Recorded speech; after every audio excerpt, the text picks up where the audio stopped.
তাইলে ডায়াবেটিস রোগীর জন্য উপযুক্ত পরামর্শ হবে হলো ভাত, রুটি, ফল, দুধ, চিনিযুক্ত খাবার সাময়িক স্থগিত রেখে সে সবজি, ডিম, সবজি, মাছ, সবজি, মাংস, ভালো তেল টেল এগুলো খাবে, যেগুলো আমরা বলে দিব। আমার বইয়ে আছে 29 এবং 30 নম্বর পৃষ্ঠা দেখবেন। 29 নম্বর পৃষ্ঠাটা খাইতে হবে, 30 নম্বরটা বন্ধ থাকবে কিছুদিন।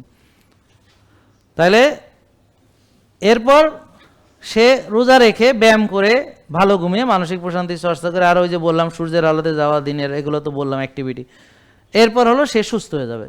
যেমন আমাদের এখানে যত রোগী ভালো হয়েছে এইগুলো মেনেই ভালো হয়েছে, কোনো ওষুধ দিয়ে না। এখন আমার সাথে আপনার দেখাও জরুরি না, এগুলো মানা জানা জরুরি। এই তো যারা মেনেছে তারা, যারা আমার সাথে দেখা হয়নি ভালো হয়ে গেছে, আর যারা আমার সাথে দেখায় কিন্তু এগুলো মানে না, ভালো হবে না কোনো দিন। বুঝা গেল? তো যারা ভাবছে যে জাহাঙ্গীর কবিরে দেখো, দেখে কি হবে? আমি কি আপনার চিকিৎসা করব?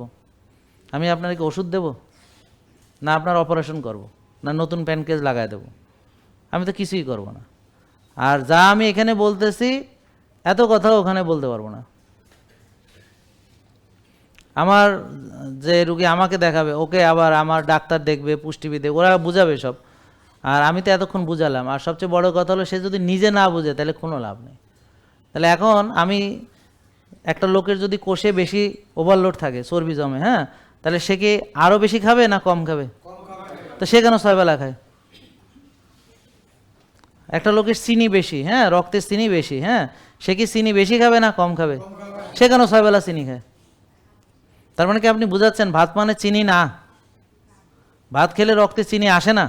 তো ঠিক আছে, আপনি ডায়াবেটিস রোগী খাওয়ার আগে মাপেন, ভাত খাওয়ার পরে মাপেন, বাড়ে কিনা দেখেন না।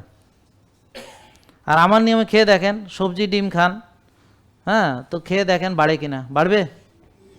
আর যদি ভালো সবজি হয়, দেশি ডিম হয়, আর যদি নারকেলের তেল দিয়ে ওইটা করেন আর সবজিটা অলিভ অয়েলে করে আপনি খেয়ে দেখেন, আপনার বাড়বে না। এমন কখনো কখনো কমেও যায়, কারো কারো ক্ষেত্রে কমেও যায় চিনি। সকালে খালি পেটে ছিল 7, নাস্তা করা হয়েছে 6। হ্যাঁ। জেকে লাইফস্টাইল, ওষুধ মুক্ত সুস্থ জীবন।